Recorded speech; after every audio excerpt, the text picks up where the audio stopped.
If Manchester United fans were hoping to start their day by picking up their phones and reading the Red Devils match result, it might have been the wrong choice to kick off a new day. There are too many issues plaguing Old Trafford, and Erik ten Hag will undoubtedly feel the need to take action sooner rather than later to avoid his position being threatened. But are these problems stemming from the Dutch manager himself? Let's dissect the current state of Manchester United with Soccer Spotlight. Old Trafford, once the theatre of dreams and a source of pride for every Manchester United supporter, has turned into a nightmare.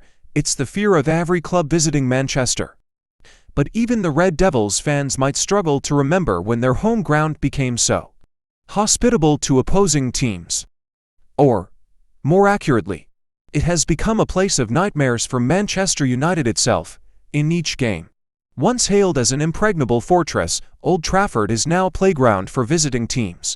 Manchester United suffered their second consecutive defeat in the UEFA Champions League group stage of the 2023-2024 season, falling to Galatasaray with a dramatic 3-2 scoreline. With this result, the Red Devils find themselves at the bottom of the group and at risk of an early exit. The contrast in the atmosphere between the two sets of fans at Old Trafford on that day was stark.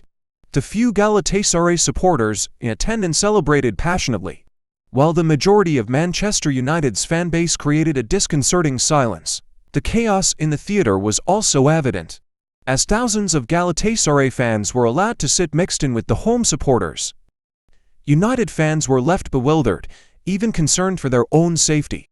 Returning to the on-field developments, the defeat to Galatasaray came just a few days after a 0-1 loss to Crystal Palace at Old Trafford. This means that Manchester United has lost back-to-back home games for the first time since November 2021, when they were defeated 0-5 by Liverpool and 0-2 by Manchester City, both of which were Ole Gunnar Solskjaer's last home games in charge before he was dismissed.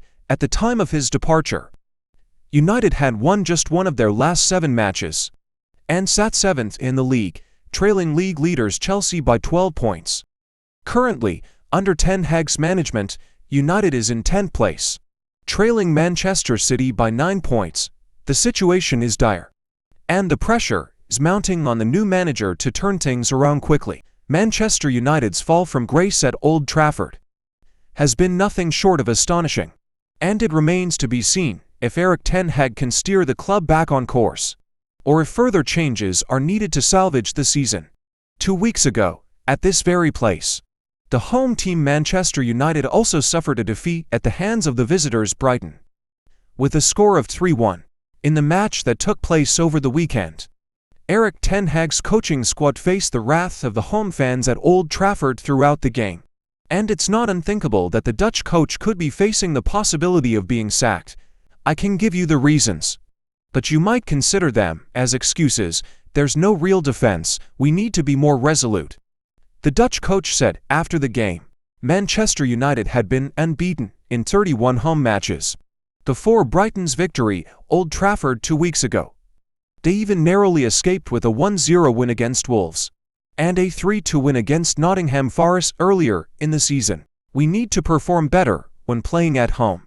We need to show with our body language that Old Trafford is a fortress, added coach Erik ten Hag. In addition to these dismal statistics, under ten Hag's tenure, Manchester United has lost 7 out of the last 14 matches in the Champions League when playing at Old Trafford.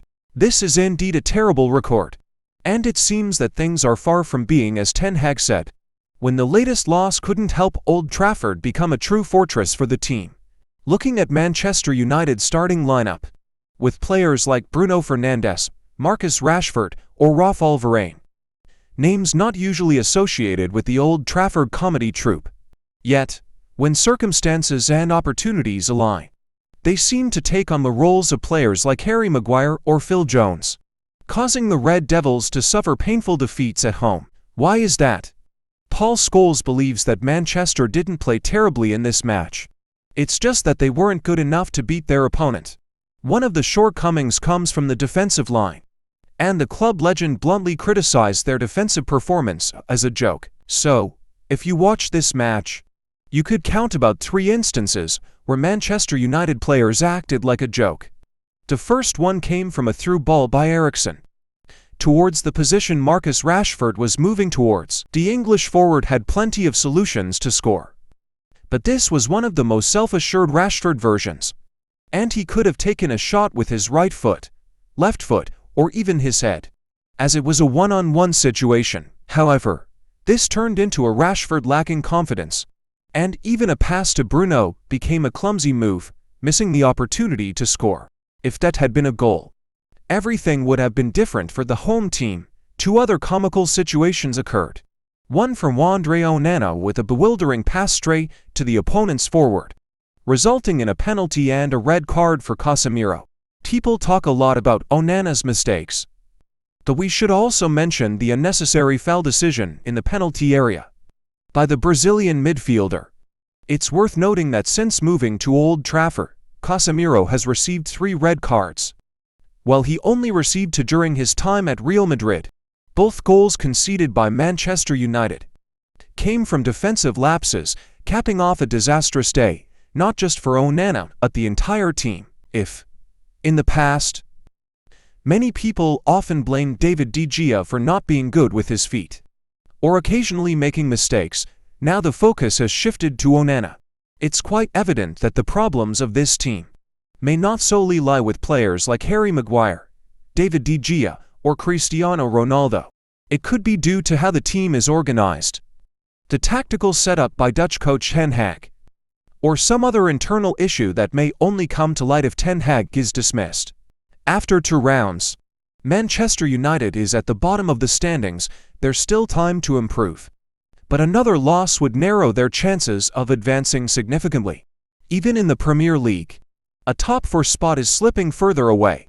The possibility of playing in the Europa League this season is growing, and starting in the Europa League next season is becoming more realistic for Manchester United. Many fans of the club express their frustration online. Onana is being trolled, and the fans are understandably upset. However, the anger is increasingly directed at the Glazers, the club's owners. All the protests and anger seem futile now, as the Glazers continue their profit-oriented policies, seemingly ignoring the soul of the club. After the match, Ten Hag continues to defend Onana. He says that the goalkeeper is still one of the best in the world and will bounce back strong. This statement echoes what Onana himself has said before. However, people don't want to hear more of this. It's time to either improve or for Ten Hag to be more courageous and temporarily bench his favorite goalkeeper in the upcoming matches. In summary, Manchester United is in crisis, and the signs of distress are evident. SOS signals have been sent out, and Ten Hag's patience is running thin.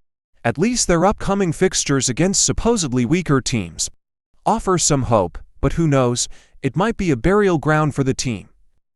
Let's wait and see how Manchester United's fortunes change in the coming time. For now, goodbye and until next time.